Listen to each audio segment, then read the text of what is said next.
Fala pessoal, eu sou Diego Souza, esse é o nosso canal Falando de Flu e no vídeo de hoje nós vamos falar um pouquinho sobre o que esperar do Fluminense versão 2022. Também vamos dar uma passada pelas contratações que o Fluminense fez, quem já está praticamente acertado, quem ainda pode vir e o que esperar do time da Abel Braga para a próxima temporada. Mas antes de mais nada, se você não é inscrito ainda no nosso canal, se inscreve, dá essa moral para Falando de Flu. Se você gostar do nosso vídeo, deixe seu like, compartilhe no grupo do Fluminense e ajude Falando de Flu a conseguir resultados ainda melhores. Então vamos embora primeiro falando dos nomes que o Fluminense contratou, já assinou, já foi anunciado. O primeiro nome que o Fluminense contratou foi o Felipe Melo. O Felipe Melo chega para ser o volante, muita gente até acha que existe uma possibilidade de quando a janela de transferências abrir, o André ir embora, por isso que foi a contratação do Felipe Melo. Eu já vejo por um outro lado que, no meu ver, o Abel Braga que pediu o Felipe Melo, porque eu acho que o Abel Braga vai jogar com três zagueiros, e o Felipe Melo pode ser esse terceiro zagueiro. Por isso que eu acho que o Fluminense foi atrás do Felipe Melo. Eu até acredito que o Felipe Melo pode ser um cara que venha render, não concordei com as condições do contrato que o Fluminense ofereceu para ele, mas ele é um cara que pode ajudar o time do Fluminense a ficar um time mais competitivo. Aí 2 anos de contrato, com os valores que foram vinculados, talvez não seja uma boa, mas talvez com um valor menor, contrato de produtividade, seria uma boa. Mas a gente vai ter que aguardar um pouquinho mais para ver o Pitbull em campo. Mas no meu ver, o Felipe Melo vai ser um terceiro zagueiro ali na formação do Abel. Pode jogar como primeiro volante? Pode, mas eu acredito mais que o Abel Braga vai tentar utilizar ele como zagueiro. Segundo nome também, já anunciado pelo Fluminense, é o William Bigode. De todos os nomes que foram especulados, vinculados, que já estão quase certos, para mim é um dos caras que mais pode render no Fluminense. A gente dá uma olhada no nosso elenco, a gente não tem nenhum jogador com a qualidade do William Bigode. O William Bigode é um cara que ele faz gols, a gente pode pegar o histórico dele nas temporadas anteriores, mesmo ele não sendo titular absoluto do Palmeiras, ele tinha números expressivos de gol, de assistências, de partidas jogadas. É um cara que eu acho que pode sim entregar muito ao Fluminense do Abel Braga. Acredito até que ele seja titular. E para um time que vai pegar uma pré-Libertadores, vai jogar contra o Milionários lá na Colômbia, depois vem jogar aqui, depois pode pegar o Atlético Nacional, você tem alguns caras que têm uma certa experiência em jogo grande, é bom. O Felipe Melo tem essa experiência, o William Bigode tem essa experiência, para tentar mesclar com um pouco da juventude do André, do Luiz Henrique. Então, isso daí que eu acho que o Fluminense trouxe alguns jogadores um pouco com a idade mais avançada para tentar mesclar essa experiência e juventude. Só que a questão toda que a gente fica batendo na tecla toda hora é a forma que o Fluminense trouxe esses caras, ganhando, tipo assim, talvez salários muito altos e contratos longos, que pode lá na frente se tornar casos que a gente vê igual, poxa, o Ganso não rende no Fluminense, tem um contrato de 5 anos. Casares é um cara também que não rende no Fluminense, poderia ter tido um contrato apenas de 1 ano, mas vai ter mais 1 ano de contrato. Claro, a gente sabe que tem um contraponto disso, também você dá 1 ano de contrato pro cara, o cara arrebenta, aí você fica complicado para renovar a próxima temporada. Mas eu acho que teria que ter um pouquinho mais de cautela. Outro nome, que está com condições, negociações bem avançadas com o Fluminense, parece que chega na segunda-feira, para passar por exames médicos e acertar os últimos detalhes do contrato, é Germancano. É outro também que chega para ser o reserva do Fred, provavelmente, um cara mais de área. Também tem uma idade um pouco mais avançada. Também a gente precisa aguardar para ver questões de salário, tempo de contrato, como que vai ser o Germancano. Se a gente pegar os números do Germancano, jogando tanto na Colômbia quanto no Vasco, ele é um cara que acaba que entrega, ele costuma fazer bastante gols. Então, talvez para o Fluminense, pode ele entregar alguns gols na temporada. Eu até fiz um vídeo falando sobre o Germancano, que eu acredito que ele vai se enquadrar muito no que o Abel Hernandes foi para o Fluminense. Um cara que vai fazer alguns gols na temporada, vai entrar e vai corresponder a um certo nível. Eu não acredito que o Germancano vai chegar, vai arrebentar, mas vai ser um cara que quando o Fred não puder jogar, ou até mesmo o William Bigode não puder jogar, vai ser um cara que vai entrar, vai fazer alguns golzinhos e vai nos dar alguns pontos para a gente poder conseguir alcançar nossos objetivos, tanto de Libertadores quanto de Campeonato Brasileiro.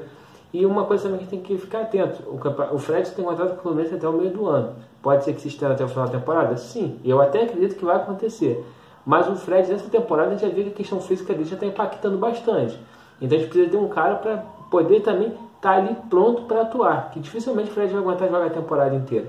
E lembrando que esse ano também, temporada 2022, ano que vem, no caso, está gravando esse vídeo dia 31, o Fluminense vai ter uma temporada mais curta, a temporada vai ser de janeiro a novembro, então o brasileiro vai ter muito jogo um em cima do outro. Por quê?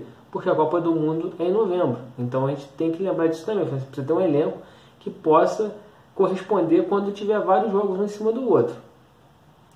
Outro nome, o Pineda.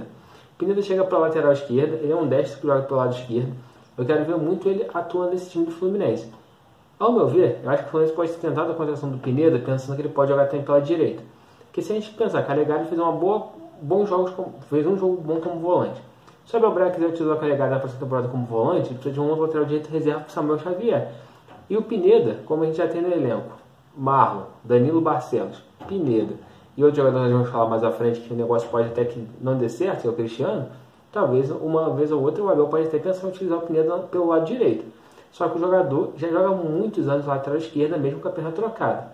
É um jogador que se destaca mais pela questão defensiva, não vai tanto ao apoio, mas eu opto em falar tipo assim, dos caras que a gente não vê com frequência, igual no campeonato equatoriano, para falar do Barcelona de Guayaquil, que a gente possa observar o cara no começo da temporada, como o cara joga, se o cara realmente tem potencial, e esse é um dos casos. Parece que é um cara que tem muita vontade de realmente jogar no Fluminense, já veio, foi apresentado e tudo mais, mas vamos esperar a temporada começar. Eu acho que na esquerda, o Abel Braga deve manter o Marlon pelo menos no começo da temporada. Tudo bem também que há definições que o Marlon pode sair em janeiro, mas vamos ver. Eu acredito muito que o Marlon comece o Carioca como titular. Aí os treinos, os jogos vão dizer se o Marlon fica ou se o Marlon vai embora.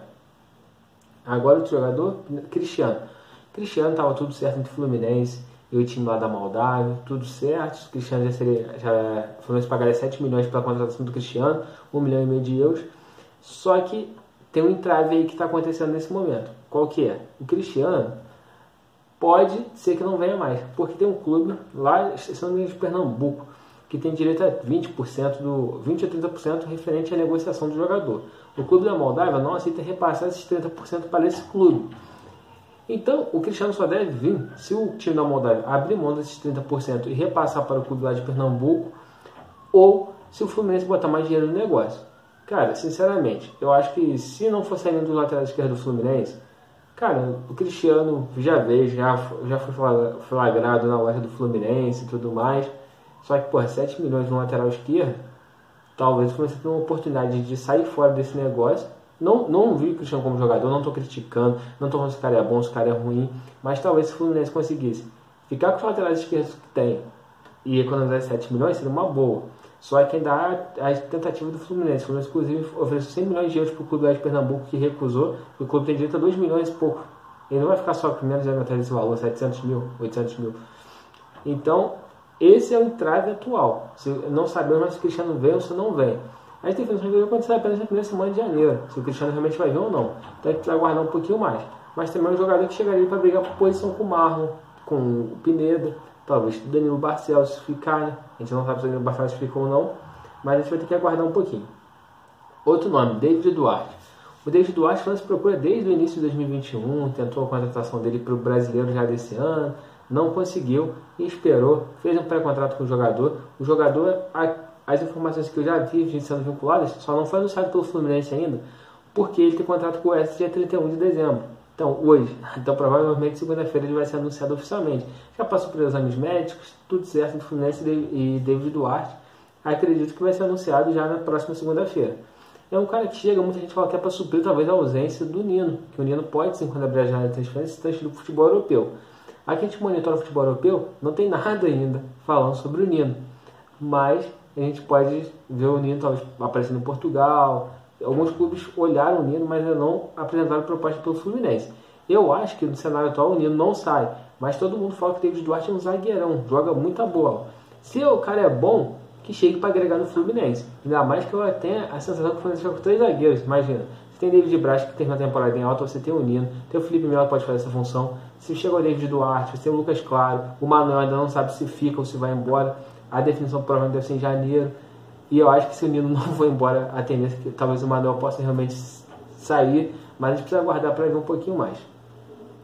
E a última informação desse vídeo é que quero falar sobre o Natan. Natan, o meia, camisa 10, chegaria para vestir a 10, para ser o cara do Fluminense, o cara que poderia ser o da dinâmica de jogo.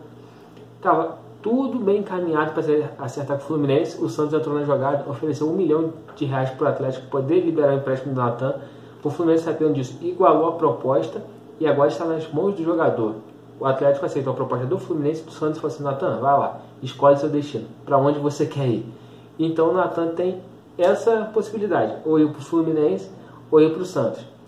Que tudo indica, as informações a gente fala que ele vai definir o futuro em breve. Ele está passando férias em Santa Catarina e vai escolher qual vai ser seu destino muito em breve. Mas agora a gente precisa aguardar para ver para onde que o Nathan vai. Se ele vai escolher o Fluminense, se ele vai escolher o Atlético, se ele vai escolher o Santos. É um cara que seria o nosso 10 cara de armação. Se não vir, acho que vai fazer muita falta sim pro Fluminense. Porque a gente não pode contar muito com o Ganso nem com o Casares, que a gente já viu que os caras não conseguiram render no Fluminense. E talvez o Nathan chegando poderia ser esse cara que nos impulsionar a ter uma boa temporada em 2022, classificar para Libertadores, fazer uma boa Libertadores. Mas vamos aguardar as cenas dos próximos capítulos. E falando, só para fechar o vídeo, como que eu acho que o Fluminense do Abelão vai jogar? Acho que vai jogar com 3 zagueiros.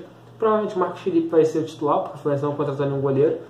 Aí tem os 3 zagueiros, né? Que eu acho que vai ser, a princípio, pelo que terminou na temporada passada, Nino, Felipe Melo, David Braz. Na lateral direita, Samuel Xavier, até porque não tem outro. Na esquerda, acho que ele começa com o Marlon. A dupla de volantes, acho que vai ser André e Iago. O cara de ligação ali, como a gente não tem Nathan ainda, eu acredito que ele pode insistir com o Ganso, jogar com o Ganso ali. E na frente, eu acho que ele pode começar a temporada assim, com Luiz Henrique e Fred. O William Bigode correndo por fora ali numa vaga. Eu acho que esse é o time que o Abel Braga vai iniciar a próxima temporada e vai ajustando no decorrer da competição. Então vamos ver se vai ser esse time da Abel Braga. Então pessoal, esse é o vídeo de hoje. Se você gostou, deixe seu like, compartilha no grupo do Fluminense, deixa nos comentários aí qual a sua expectativa para o Fluminense 2022. E saudações tricolores e até a próxima.